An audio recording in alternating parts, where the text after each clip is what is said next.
বাচ্চা কি শাকসবজি একদমই খেতে চায় না, আর খিচুড়ি দেখলে তো কথাই নেই।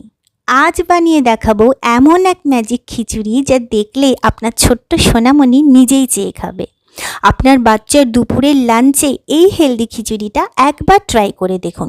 গরম গরম খিচুড়ির উপর দেবেন 1 চামচ মাখন বা ঘি, যার সুগন্ধে বাচ্চার খিদে বাড়িয়ে দেবে দ্বিগুণ। আমি 2 ধরনের ডাল ব্যবহার করেছি, মুগ আর মসুর। চাল আর ডাল ধোয়ার জলগুলো আমি সবসময় গাছে দিয়ে দিই, এতে গাছের গ্রোথ খুব ভালোভাবে বাড়ে।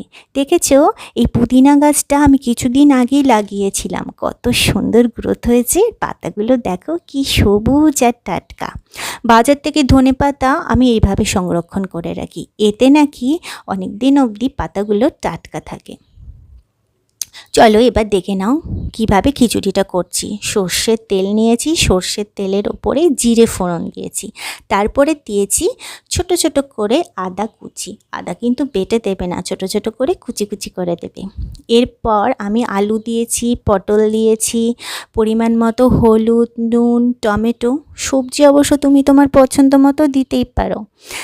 আর নিয়েছি প্রোটিনের জন্য পনির। এই পনিরটা না আমি এইভাবে সংরক্ষণ করে রাখি, টিফিন কোটোর মধ্যে জল দিয়ে পনিরগুলো রেখে ফ্রিজের মধ্যে রাখি, এতে অনেক দিন অবধি পনির টাটকা থাকে।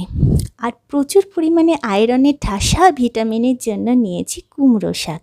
আর এই শাক যদি বাড়িতে লাগানো থাকে তাহলে তো কথাই নেই। দেখেছো, বৃষ্টির জল পেয়ে গাছের কুমড়ো শাকগুলো কত সুন্দর টাটকা টাটকা হয়ে রয়েছে। তো তারপরে আমি সেই চাল আর ডালগুলো এর মধ্যে দিয়ে দিয়েছি, পনির, তারপর শাক, সব কিছু দিয়ে একটু চিনি দিয়েছি স্বাদের জন্য।